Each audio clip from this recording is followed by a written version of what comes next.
If you're a residential real estate agent earning $200,000 a year and you want to grow your passive income, this show's for you. Learn the secrets other agents use and hear from experts in our field in order to guide you along your journey to investing in assets like apartment communities so that you can turn your commissions into cash flow. I'm Randall DeCleared. Let's go, baby.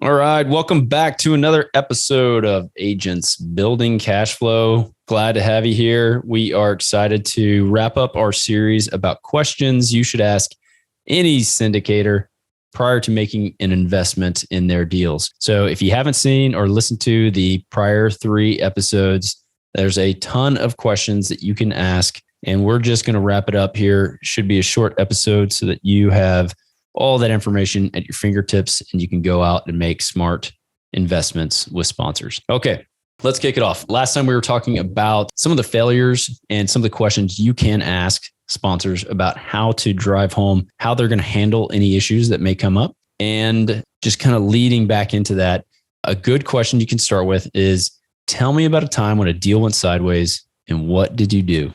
Just leave it at that. So it's a great question. It definitely will get to the heart of the sponsor's ability to articulate any issues they've had, what they learned from it, and how they're going to address it going forward. Big question. All right. Another thing you should know is, have you or any of your partners been through a full cycle on any property?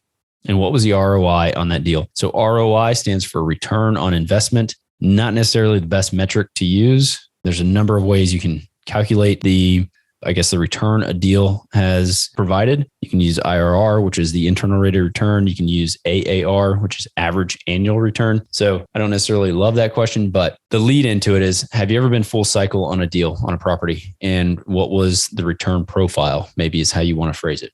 And so especially, what was the return profile for your investors? That's really the key point. You want to know, if you put $1 in, how much money you're going to get back. And that's even an easier way. Hey, Mr. Sponsor, if I put $1 in with you, how much money am I getting back? Super easy way to ask that question. So the full cycle, that means, have you acquired a deal, run it, implemented the business plan, and then you exit it? That's full cycle. So you need to know if it's their first deal, and if it's their first deal, who on their team has done more deals, and find out their experience and track record and their involvement in the deal. But yeah, going full cycle on a deal is helpful to know. What kind of offering is this? And then you can get technical and say, is it a 506B or a 506C?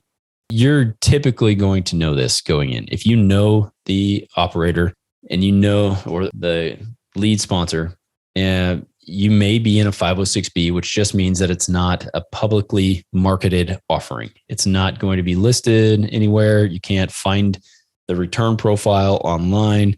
And you have to have a substantive relationship with that sponsor, right? You have to talk to them multiple times, know what they're working on. You don't have to necessarily be an accredited investor on that. Whereas on a 506C, it is a public offering where you can actually list it. You can talk about the return profile, and all the investors in that type of offering have to be accredited investors. And so for a definition on accredited, I'll put a link in the show notes here. And knowing the difference in those two and how you become accredited and how they verify who you are, it's good to know, but typically that's going to be pretty straightforward in any of the offering docs or the conversations even really with the sponsor. That should not be hard to determine. So here's a question about the returns. And just know, before I even say this, that there are 1,000 different ways that a project or an acquisition can be set up, meaning there can be a preferred return. There can be different splits to the investors and the operator. And so you can ask this question, but don't let it deter you from investing. Find out why it is structured the way it is structured, because there could be very good reasons why it's structured that way. So the question is, what is the preferred return? Are there waterfall splits? And are there any hurdles? So it's very detailed if you're just starting out, but the preferred return is, if you invest, say, $1,000 in your Class A shares, you could be getting a 7% preferred return, a 5% preferred return, maybe a 10% preferred return. And so knowing if there is a preferred return is helpful, but it doesn't say the entire picture, because again, without spending way too much time on this, that's probably for another episode. I'll definitely do a deep dive into the returns and the splits, just because it is a big part of the deal. But again, on a high level, you could get a 7-70-30, which means a 7% preferred return, 70% of the proceeds go to the investors, 30% of the proceeds go to the sponsor. That's like a 7-70-30 if there's a pref. Then there are different classes of shares. If you're investing, you could be class A, class B, maybe class B shares. There's no pref, and it's maybe an 80-20 split, right? So there's a bunch of different ways you can do it and structure these offerings. And so knowing what they are, this is the important part of it, right? What are your returns? How have you structured this deal? And just get to the bottom of that. Again, that is detailed in the PPM, private placement memorandum. And so go through that with your attorney, your CPA, make sure that you understand what the returns should look like and how you're getting paid. Okay. Again, I got to detail that out in a whole different episode, I believe, because that is something that we'll do probably on a whiteboard Wednesday. And that sounds like a whiteboard Wednesday. Great. Okay. So here we go. We got let's see, who are your biggest investors in this deal and how much? So this may be disclosed. It may not be disclosed to you at the very beginning of this. It just depends on the actual deal. But in a capital stack, which again, I can link to a video of me talking about what a cap stack is on another episode. But in a capital stack, you may have, like, the biggest investor typically is going to be the bank.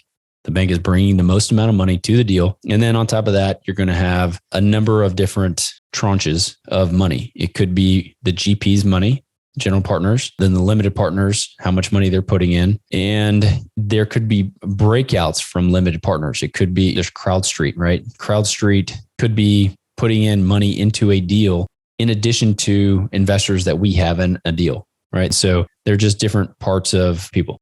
All of that said, if it's a small offering, maybe it's a $20 million deal and you're raising, say $7 million for the deal. If there are one or two large investors in the deal, maybe $2 or $3 million check writers, then that will all be disclosed in the cap table. So you can see once everybody's invested in the deal, you know who is invested and how much they've invested. So from the beginning, when you're asking this question, you may not have that answer, right? That's all I'm trying to say in that long explanation of that. So let's see. Another good question. Do you, as a sponsor, invest any of your money in the deal? And if so, how much? Right? So as a general partner, the team is typically putting some money into the deal. It's a fraction of what the limited partners are putting into the deal typically, but we are buying assets that we want to own and be a part of. So yes, we put money into deals. And so you want to know if the general partners are putting money into the deal and how much they're putting in. Okay. Should also give you some kind of level up in understanding their confidence level in the deal or skin in the game, I guess, in the deal, right? Let's see. Okay. So something that we always take into account, and when I say we, I'm talking about Ridgeline. When we are looking at deals, we always have and leave operating capital in the deal. So the question is, what will the operating capital be for the deal? And so just make sure that the sponsor is putting money aside, raising that money up front whenever they're closing on the deal, and keeping some money in reserves on a monthly basis or an annual basis, putting it into a reserves account. You never know what's going to happen. You always want to have some reserves kept in the bank, ready for a rainy day, just in case you need it. Deals operating on a razor thin margin or no money in the bank and just waiting for the next month's cash flow to come in is not a way you want to operate this business. All right. What do your cash reserves look like in the team? So this could be a question for, or if the deal goes sideways and you have to do a capital call to all of us investors and we don't want to put any money into the deal, do you, the guys running the deal, do you guys have any money that you are going to front for this deal? So good to know if the deal, because you obviously don't want to get a foreclosure, you don't want the deal to die or to go away. And so having cash reserves on the sponsorship team is something you want to know they have. Here, we talked about returns a minute ago. So here's another question about returns. What is the average annual total return for your project I can expect on my investment, i.e. cash on cash return? So cash on cash, again, is if you put $100,000 into a deal and that deal itself is spitting off 3% cash flow in year one, meaning free cash flow after we've paid everything and we have distributable money in the amount of 3% of the entire equity that was invested in the deal. So simple numbers, Say it's a $1 million equity requirement to close a deal. It's a $2 million purchase, $1 million equity was required, and there's 3% cash on cash. That means that there's a $30,000 annual return or cash on cash return that was paid out. So just to give you an example, the cash on cash return for the total equity invested in the deal. Again, if it's a $2 million deal, and say you had to raise $1 million in equity from partners, and there is a 3% cash on cash, then you'd be getting a 30% return. Did you know that 80% of the agents we speak with got into real estate in order to gain passive income so they could obtain financial freedom and become work optional? If you want to stay up to date, the best way is to make sure you're subscribed. So if you haven't done that, go ahead and do it now. We'll catch you on the next episode.